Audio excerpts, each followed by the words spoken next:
My name is Madeline Grant. I'm 31 years old, and on April 2nd, 2024, I opened my banking app to schedule the wire transfer for my dream home. 8 years of skipped vacations, 10-hour freelance shifts on weekends, reusable grocery bags, expired coupons, hand washing laundry just to save a few quarters. That account was my life raft, my safety net, my future. But when the screen loaded, all I saw staring back at me was $1,742.08. The number wasn't just wrong, it was catastrophic. At first, I thought it was a glitch. I blinked, refreshed, closed the app, reopened it. But the money was still gone. And when I pulled up the transaction history, 4 wire transfers, each over 6 figures, my stomach turned cold. All authorized under something I never signed. Something that read, Power of Attorney, Jessica Grant. Jessica, my sister. The same sister who once bounced 3 credit cards in one weekend because she forgot math. The same sister my parents always made excuses for. And apparently, the same sister who had just drained my life savings without my consent. I thought that was the worst part. I was wrong. The real betrayal? Hearing my parents say, "You should be proud she's using it for something meaningful." Before I tell you how I went from silent victim to walking into a 4th of July family dinner with a lawyer by my side, tell me, where are you watching from today? Drop your city in the comments, and if stories about family betrayal and quiet justice speak to you, hit that subscribe button. Because this isn't just about money. It's about truth. The balance wasn't wrong. It was catastrophic. 1,742.08. That number stared back at me like a cruel joke. After 8 years of sacrifice, skipped vacations, 10-hour freelance stints on weekends, reusable grocery bags, expired coupons, hand-washing laundry to save on quarters. That money was supposed to be the down payment on a 2-bedroom condo in Hillcrest. It was the life raft I'd built plank by plank. And now it was gone. I blinked, refreshed the app, closed it, reopened it. Still gone. My fingers trembled as I pulled up the transaction history. 4 large transfers, each over 6 figures. The labels chilled me. Authorized transfer via POA. POA? Power of Attorney?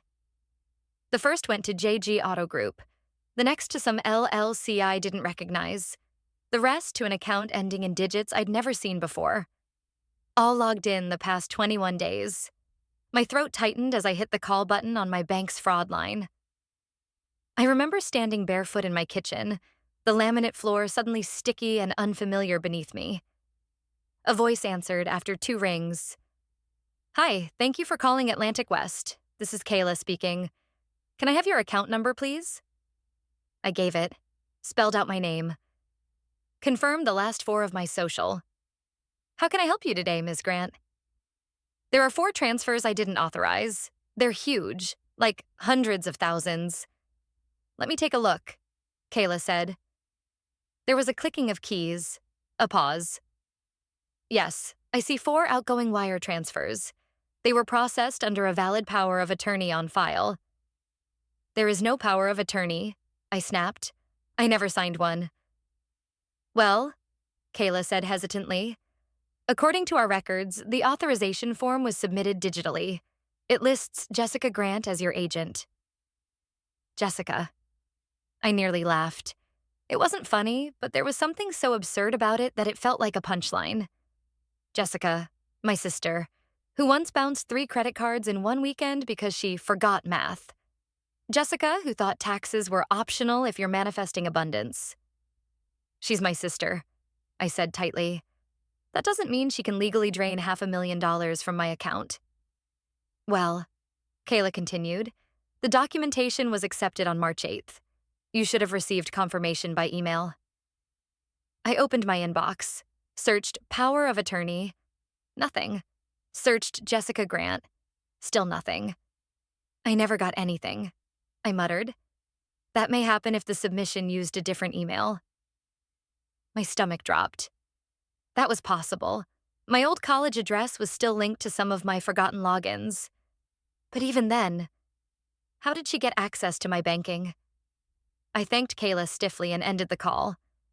My body moved on autopilot as I sat down on the edge of my bed, staring at the wall across from me. A sticky note hung there, still taped up from last week. Call realtor back. Sign buyer's letter. There wouldn't be a buyer's letter now. My heart thudded. Jessica had posted something last week. Some new milestone in her life. I opened her Instagram and scrolled. There it was. March 29th. She stood next to a gleaming white Range Rover, smiling like she'd just won the lottery. The caption read, "First steps toward the dream. Grateful, empowered, and on the move." I zoomed in. The license plate frame read JG Auto Group. My jaw locked. Before I could overthink, I dialed my dad. He picked up on the second ring. "Hey, sweetheart." "Dad," I said, my voice sharper than I intended. "Did you know Jessica emptied my savings?" He paused as if weighing whether to lie. "She didn't empty it," he said slowly. "She just borrowed some." "Borrowed?" My voice cracked. "She took nearly all of it." "She needed a vehicle for her new consulting work," he replied. "And you never use that money anyway." "That's not yours to decide," I shouted. "It's mine. I worked for it, every cent." His tone shifted, flattening with condescension. "You're being emotional. Jessica is your sister. Family helps family." "She committed fraud." "That's a strong word, Mads." I felt heat rise to my temples. "Did you help her? Did you sign anything?" "Tell me the truth." Silence. "Dad?" "She needed help," he finally said. "And you always have more than you need." "More than I need?" It wasn't just the theft. It was the certainty in his voice. That my labor, my discipline, my sacrifices were seen as selfish. That I had become some kind of enemy in my own home simply by being careful and self-reliant. "You knew about this," I whispered, "and you let it happen." He didn't speak. I waited. The line goes dead. Not from bad signal, from intentional silence. I thought losing my money was the deepest betrayal. I was wrong. It was hearing my mother say I should be proud Jessica used it for something meaningful. The words had slipped from her lips so effortlessly that I almost missed how vicious they were. I stood in my parents' kitchen, the scent of pancakes and fresh coffee filling the room like some cruel joke. The scene was idyllic. Sunlight spilling through gauzy curtains, the ocean murmuring faintly beyond the sliding doors. But underneath, rot had already set in. Jessica was lounging at the kitchen island, sipping an iced coffee through a glass straw like she'd invented financial wellness. Her Range Rover keys, monogrammed of course, lay conspicuously next to her phone, which kept lighting up with notifications. She wore activewear, the expensive kind that never saw a treadmill. Her smile widened when she saw me, the kind of smile you give someone you've already beaten. "Hey sis," she said. "You look rested." I ignored the jab. "We need to talk." Elaine glanced over from the stove, spatula in hand. "Can it wait until after breakfast, honey?" "No," I said. "It can't." Jessica rolled her eyes. "If this is about the car, it was a business decision. I thought you'd be fine with it. You never spend anything anyway." Something in me snapped. Not loudly, not with fury, but with a quiet, clean break. I took a step closer.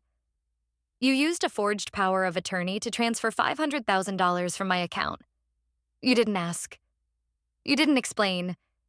You just took—" Jessica tilted her head, unbothered. "It's not like you were doing anything with it." Elaine moved in then, placing a plate of pancakes on the island like a white flag. "Madeline, let's not start the day like this. We're family. Money can always be replenished, but relationships don't survive theft," I cut in. Elaine's smile tightened. "Don't make this bigger than it is." "Bigger than it is?" I reached into my bag and pulled out a printed transaction summary. This is what you think is small? I slid it across the counter toward my mother. 4 unauthorized transfers, no email confirmation, no notarization, no consent. Jessica didn't even flinch. Elaine sighed like I was the one being unreasonable. She needed the help. Starting a consulting firm isn't easy. She's finally focused, and you should be proud of her. Proud. That word hit harder than the loss itself. I remembered a winter morning when I was 10. Jessica had taken Mom's gold bracelet and lost it at school. I got grounded for a week, told to learn to take responsibility as the older sibling. Jessica cried crocodile tears, and I had to apologize to her. Now, decades later, nothing had changed, except the price tag. I turned to Robert, who had been silent so far, nursing his coffee like it contained the wisdom of Solomon. Dad, do you have anything to say? He didn't look at me. You're being dramatic, Mads. It's not a legal thing, it's a family thing. I stared at him. So fraud is a family thing now? Elaine's voice hardened. Don't throw that word around. You're not in court. I looked between them. Their polished suburban calm, their practiced deflections, their unwavering allegiance to the child who drained me dry. And I understood something deep and final. I was never going to get justice from them. Only justification. Robert stood. Let's just all sit down and eat, all right? I didn't move. If this isn't legal to you, then you won't mind if I treat it as such. That landed. Elaine set her fork down with a clink. Madeline, stop it. No one's against you here. Then who forged my signature? I asked, quiet and deliberate. Jessica's smirk faltered for the first time. Elaine froze. I repeated, who forged my signature? There was a beat of silence. Then Elaine's mouth moved before her brain caught up. Your father just printed it. The room turned electric. Robert shot her a look, sharp and cutting, but it was too late. The truth was out, clumsy and undeniable. No denial could stitch that sentence back into nothing. I picked up my bag slowly. My heart wasn't pounding anymore. In fact, it had never been calmer. No one said a word as I walked to the door. Not even Jessica. I didn't slam it. I didn't yell. I didn't cry. I just stepped out into the salty morning air, the wind catching the loose ends of my coat as if inviting me forward. The camera catches her face. Not anger, but calculation. They thought I'd scream, cry, or beg. I did none of that. I opened my laptop. I didn't want another conversation. Not with Jessica. Not with my parents.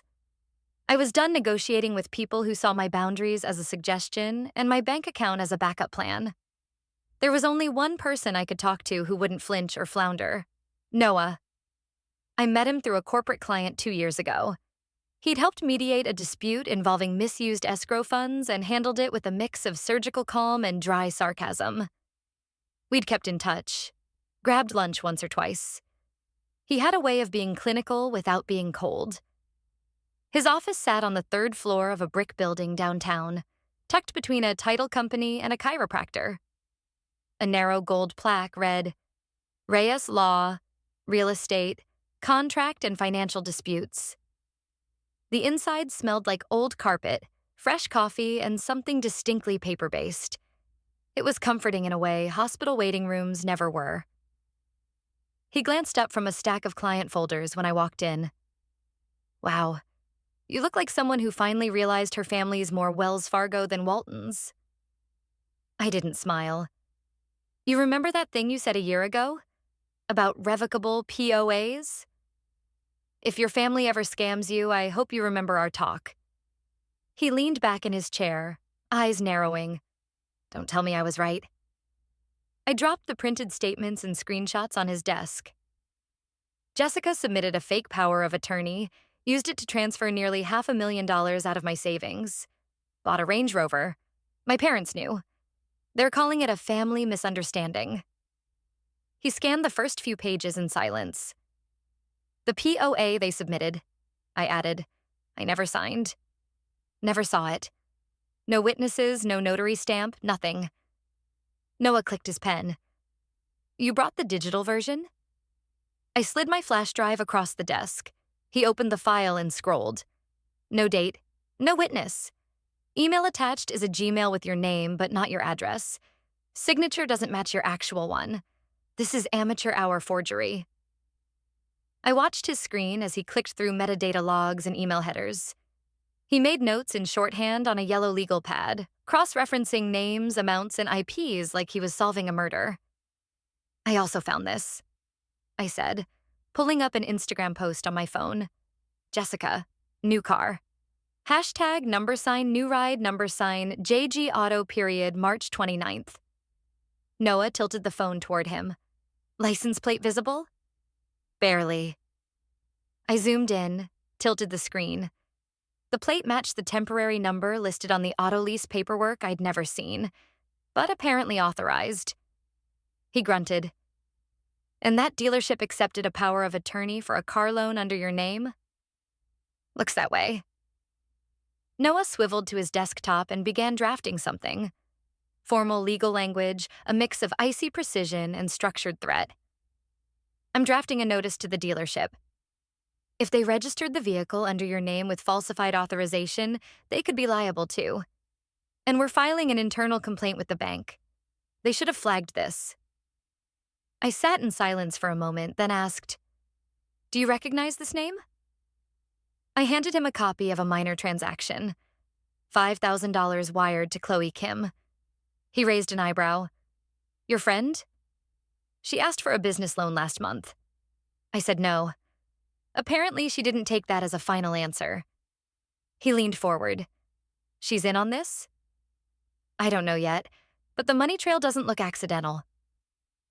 Noah nodded, adding her name to the list. We'll include her in the internal investigation. At the very least, she accepted funds without informed consent. Could be aiding fraud. I swallowed, watching my entire world reshuffle into court codes and PDF exhibits. They don't see it as theft, I said. They see it as redistribution. They can call it feng shui if they want, Noah muttered. Legally, it's a Class C felony. He stood and walked to the printer, retrieving a few preliminary forms. Complaint drafts, a request for bank record retention, and an affidavit template. You'll need to sign this, he said. And soon. The longer we wait, the harder it is to freeze accounts. I nodded. He paused, then glanced at the Instagram photo again. You think she used your name for anything else? I didn't answer. Not yet. But something in my gut twisted. Clothes, cards, credit. The car might only be the beginning. Noah returned to his desk and tapped his pen twice before speaking. We now have financial fraud, misuse of identity, and a possible accomplice. They say if you follow the money, you'll find the truth. I followed a hashtag instead. It started with Chloe's Instagram post.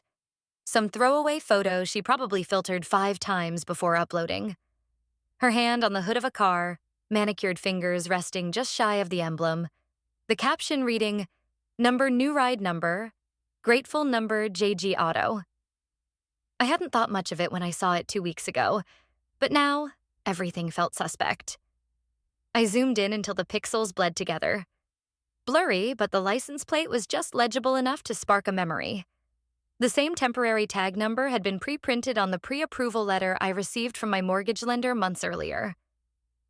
I knew because I'd written it down as a just-in-case when building my credit file. Jessica hadn't just stolen my savings. She'd used my identity to buy her new life. I made an appointment at the dealership under a fake name. They didn't ask too many questions.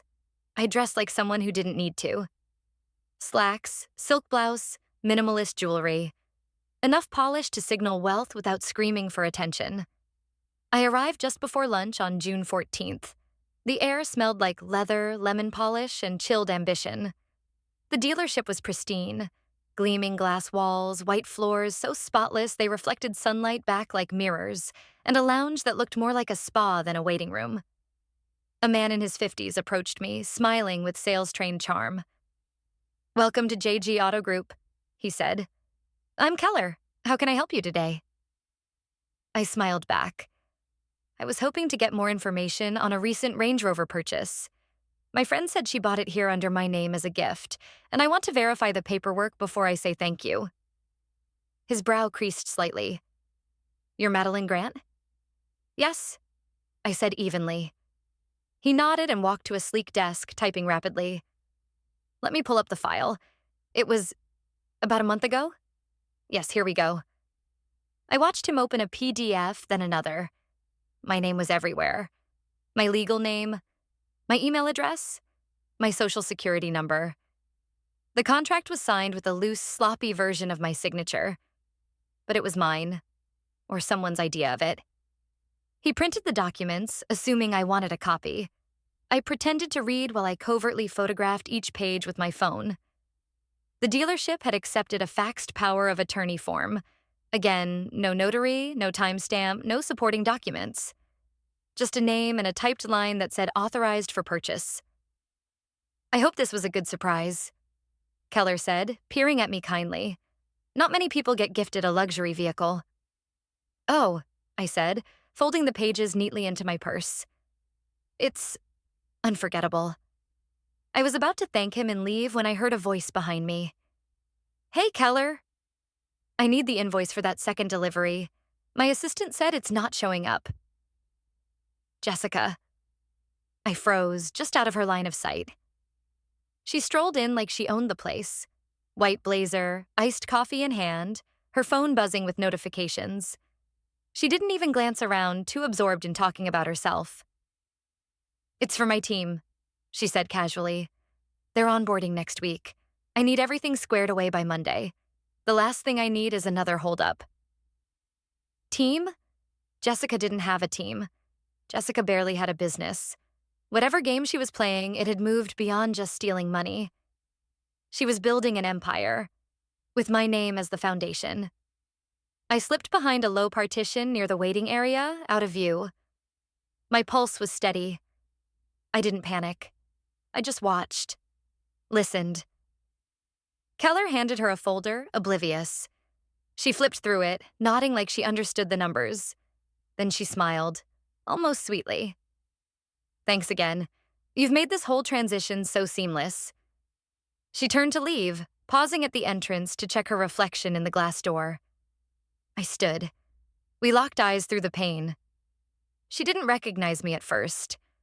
Her expression was smug, preoccupied. Then something shifted. She paused, squinted. I didn't blink.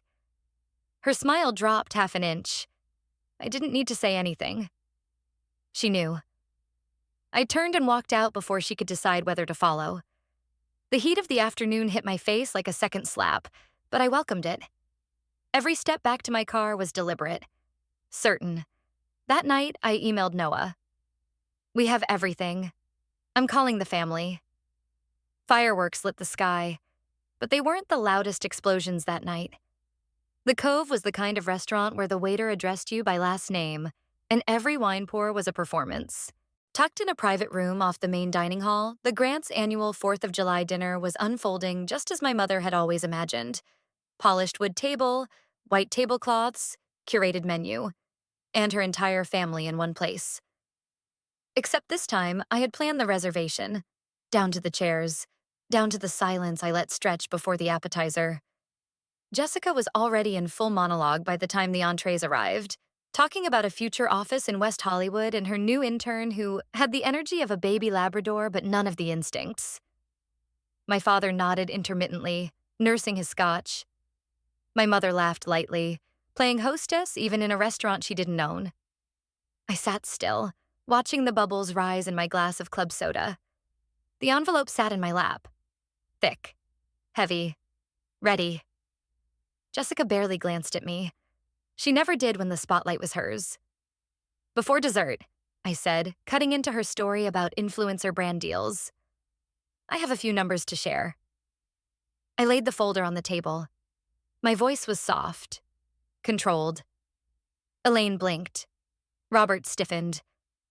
Jessica tilted her head like a confused spaniel. What's this? My father asked. A small audit, I replied, of the last few months. I opened the folder. The first page was the bank statement. 4 transfers totaling $500,000, all marked under a power of attorney never signed, witnessed, or notarized. Next, a scanned copy of the Range Rover purchase agreement, listing me as the legal lessee. Then, a screenshot from Chloe's Instagram, the one with the license plate and hashtag trail. Then, an enlarged photo of the faxed authorization Jessica had sent the dealership. Signature curved awkwardly, mismatched email address typed just above the line. Silence. Jessica laughed. You've been busy. Elaine reached for the folder, eyes flitting over the pages with growing panic. Robert muttered, This is ridiculous. I spoke with the dealership, I said calmly. They were kind enough to provide me with full copies of the documents. The signature doesn't match mine. The Social Security number was pulled from my tax files. The email? One I haven't used since college. Jessica leaned back, folding her arms. Why now, Madeline? It's a family dinner. Because I'm tired of pretending family means immunity. Elaine straightened her back. It's family money, sweetheart. You're not hurting for it. Jessica needed help starting out. And you thought stealing from me was the solution? I asked. Robert slammed his hand on the table. This is a trap. You planned this. You wanted to humiliate us. Actually, came a voice from the doorway. I did. Noah stepped in, cool as ever, briefcase in hand. The maitre d' had clearly tried to stop him, but one flash of his ID and a few low words were enough. This is Mr. Reyes, I said. Legal counsel. I invited him as a witness to your responses. Jessica's face paled. Elaine whispered, You brought a lawyer to a family dinner? After you brought fraud to a family account? Yes. Noah opened the briefcase and handed Robert a cease and desist, already notarized.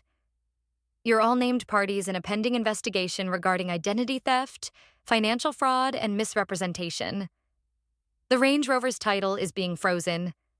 The bank has acknowledged negligence in authorizing the transfers without direct confirmation from Ms. Grant. My parents stared at the documents like they were written in another language. You forged my name, I said. You lied. You spent $500,000, and now you're going to return every cent, or face what you really fear, exposure. Jessica stood abruptly, wine glass shaking in her hand. Her expression twisted, some grotesque mix of betrayal and fury. You said she'd never fight back, she hissed, turning, not to me, but to Elaine. Then she hurled the wine glass, not at me, but straight at her own mother. It crashed against Elaine's shoulder, red liquid blooming down her sleeve like a wound. Gasps. Silverware clattered. Elaine sat frozen, hand trembling. Robert half rose from his chair, unsure whom to protect. Jessica grabbed her bag and stormed out, heels clacking like gunshots on marble. I didn't move. I didn't need to. The fireworks outside paled in comparison. I thought closure would feel like revenge. Instead, it felt like silence. And that was enough. The document clicked into place as I signed the final page. The ink dried fast, unlike everything else it took to get here. August 3rd, sunlight poured through the glass walls of my new condo, catching on the brushed steel of my kitchen appliances and the edge of the custom desk I'd ordered weeks ago. Outside, the skyline of downtown San Diego shimmered under a crisp morning sky, all quiet before the city woke up. It smelled like eucalyptus and new beginnings. The papers lay in a neat stack on the counter. Settlement finalized, accounts cleared, name legally disassociated from Jessica's fraud. She wouldn't be showing up in my financial reports anymore. And if the DA's office decided to proceed, not in anyone's for a long while. A soft chime announced a new email. From Madeline Grant. Subject? Still family. We miss you. Let's talk. No apology, no acknowledgement. Just a dangling hook, as if the months of silence and lawsuits were some awkward gap in a phone call. I closed the browser. There would be no reply. Later that afternoon, Noah and I walked along the beach near Coronado. The breeze carried salt and something looser, like the weight I'd been holding on to for too long was finally leaking out through the seams. He walked beside me quietly, hands in his pockets, gaze scanning the shore as though the horizon might offer answers. "You're quieter than usual," he said eventually. I smiled. "I'm just not used to the noise being gone." Noah gave a short nod, then let the silence settle again. We reached a stretch of dunes where fewer people gathered. I kicked off my sandals and let my feet sink into the cool sand. "So," he asked, glancing at me with a sidelong grin. "What's next?" I thought about it for a long moment. The old me would have had a 5-year plan, color-coded and laminated, a risk assessment, a safety net. But now, I don't need them to regret it anymore, I said. I just needed to stop regretting trusting them. Noah nodded, more solemn this time. I glanced back toward the walkway behind us, where a small for sale sign fluttered in the breeze. The lot behind it was raw and empty, but the view was perfect.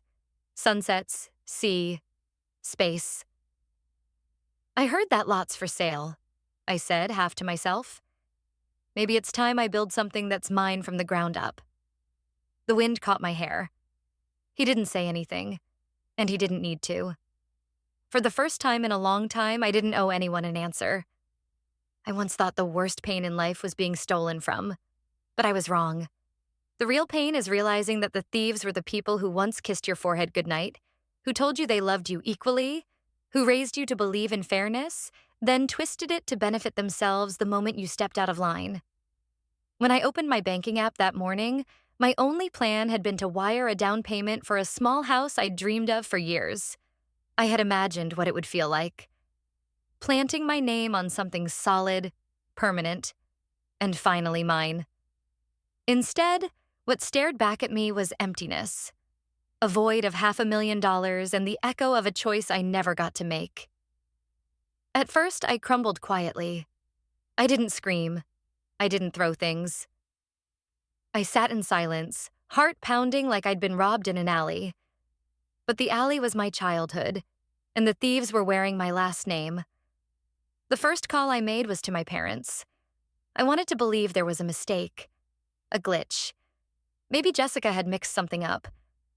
But the moment my father said, "It was for Jessica. She's starting her career," the weight of it shifted. It wasn't a mistake. It was a decision. Deliberate, convenient, and cruel. The second call was to the bank. The third, to a lawyer. And the fourth was never made. Because I didn't owe them any more chances. I kept hearing my mother's voice say I should be proud. Proud that Jessica used my money for something meaningful. She always did that. Covered poison in frosting. Growing up, she taught me to keep quiet for the family's sake, to set an example as the older sibling. But example didn't mean honor. It meant silence. It meant giving up my seat so Jessica could sit twice. And then I remembered something Noah once told me, half joking, half serious, during law school. "If your family ever scams you, remember what I said about revocable POAs." At the time, I'd laughed. Back then, betrayal was a punchline. Now, it was a blueprint. So I followed the money. Not through spreadsheets, but hashtags. A Range Rover in a blurry Instagram post. A dealership file misusing my name. A car title registered under my social security number. Piece by piece, I gathered the truth they thought I'd never look for.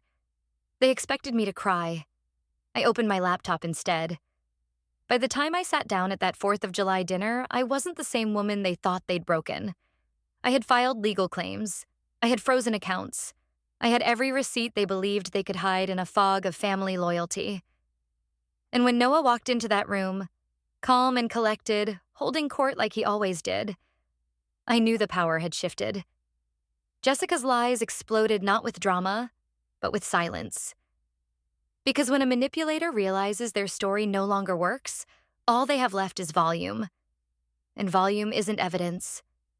She threw her wine glass, not at me, but at my mother, as if her rage wasn't about being caught, but about being promised I'd never fight back. That moment, it didn't taste like revenge. It tasted like correction, like gravity. After that, there was no grand apology, no tears at my door, just silence. Weeks later, I signed the final documents, clearing my name from her debts, closing shared accounts, and settling what could be settled. The rest was in the hands of the legal system. I didn't care what verdict came. The verdict I needed had already been delivered. I was no longer theirs to use. I opened my own firm shortly after, Grant Financial Defense, focused on helping women rebuild after financial betrayal. Turns out there were a lot of us. One day, an email came from my mother. "We miss you. Let's talk." I didn't reply. The past doesn't deserve a reply. It deserves distance. And that's what I finally had. On the beach that August evening, as the sky melted into copper and blood orange streaks, Noah asked me, "What's next?" I didn't answer right away. I didn't need to. The silence was finally mine to hold. Justice isn't always loud. Sometimes it arrives quietly, after the shouting fades, after the lies collapse under their own weight. What Madeline reclaimed wasn't just her money. It was her right to choose who she becomes, free from the debts of other people's expectations. Like the final chord of a long-forgotten melody, justice may arrive late. But when it comes, it silences everything else. And in that silence, the truth finally breathes. So if you've ever been told to just let it go, if you've ever watched people rewrite the story to make you the villain for simply standing your ground, this story is for you. Because sometimes the most powerful response isn't revenge. It's reclaiming what's yours. Quietly, legally, and without apology. If you've ever had to walk away from people who couldn't respect your boundaries, if you've ever been made to feel guilty for protecting what you worked for, tell me your story in the comments below. And if this resonated with you, hit like. Share this with someone who needs to hear it. And don't forget to subscribe for more stories about truth, boundaries, and taking your power back.